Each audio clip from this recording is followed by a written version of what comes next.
Okay, this is the second demo. I showed you a continuous line drawing before. These are my continuous line drawings up here at the top. There's one. Here's the other one.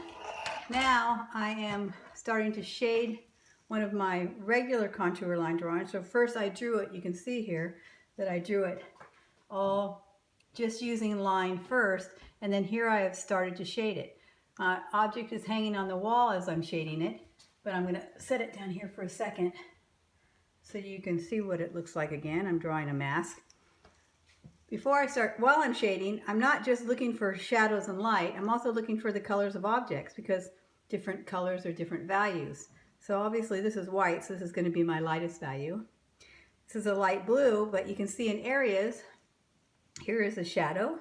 It's darker here. Here's where some light is hitting it right now, right? Because I have a light over here in front of it. So it's lighter here, it's darker here.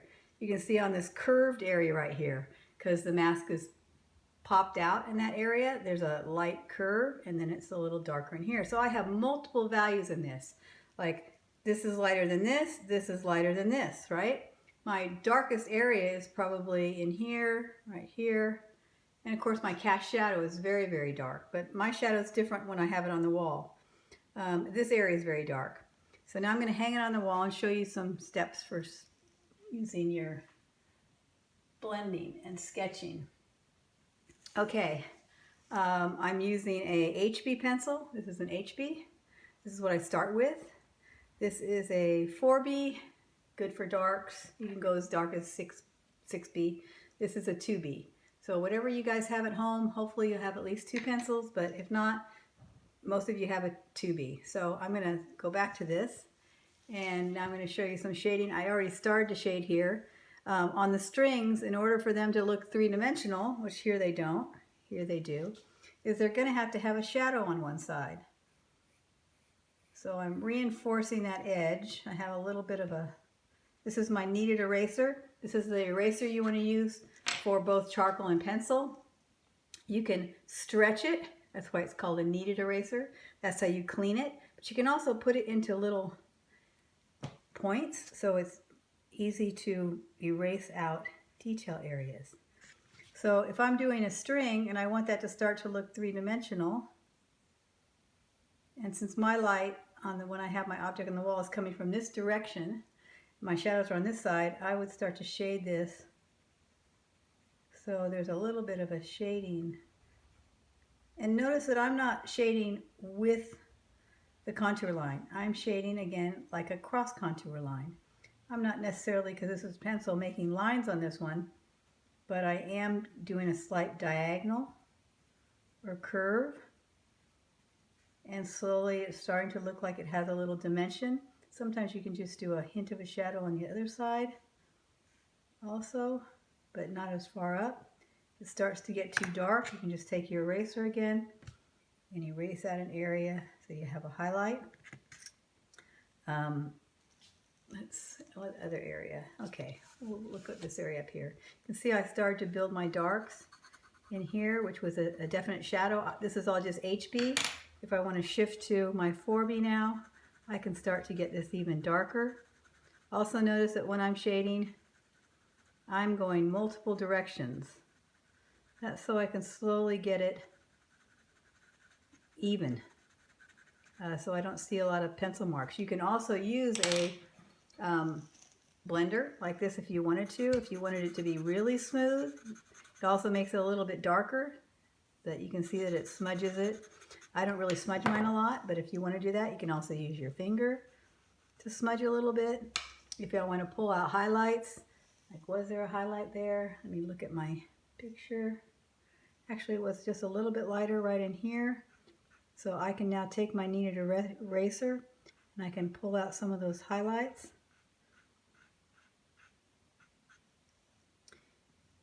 And let's see, where else does that go? It goes up here a little bit.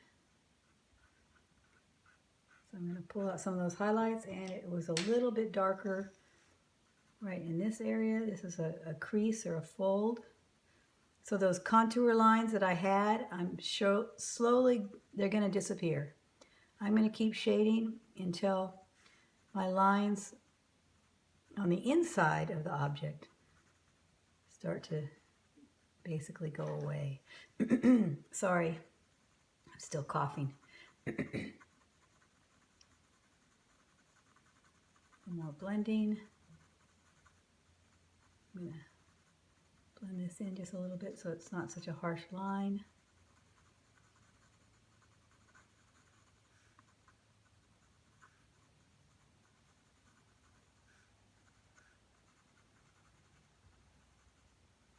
Again, this is also a little crease, and I'm going to blend over the line a little bit so it appears to be a little more natural. And let's see, another really high contrast area is this is a little lighter here, and this is really dark because, again, on the wall the shadow is coming from the right hand side. So as I try and push this dark, again, I'm just going over it multiple times. It'll start to make this white edge over here pop out. So it's all about value change, right?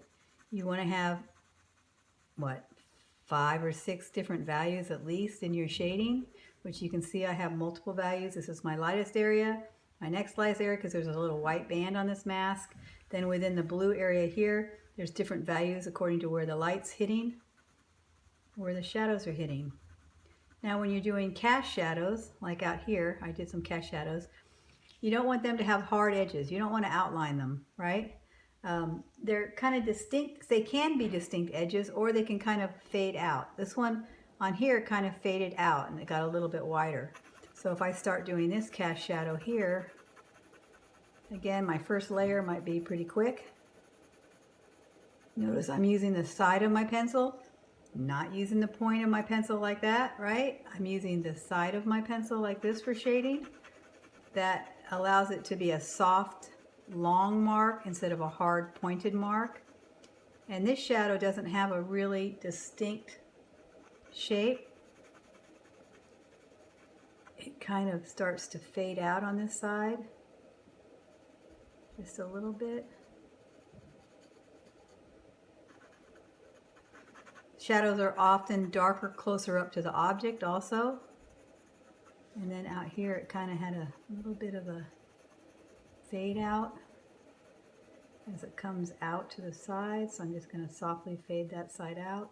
How do I fade this? How am I making, this is all one pencil and I'm going from darker to lighter. So how am I doing that? It's all pressure, okay? You see I'm not holding my pencil hard, it's just resting in my hand. So as I want to go darker, I push harder. It gets darker. When I want to fade it out, it's a very, very light mark. So try not to be too heavy-handed. Practice holding your pencil differently. I don't draw the way I write. That's how I write. But when I draw, I hold my pencil back further so I'm not clamped up on the end down here. Especially for shading, I hold my pencil back further so I can get a much softer mark. So I hope that helps. Okay?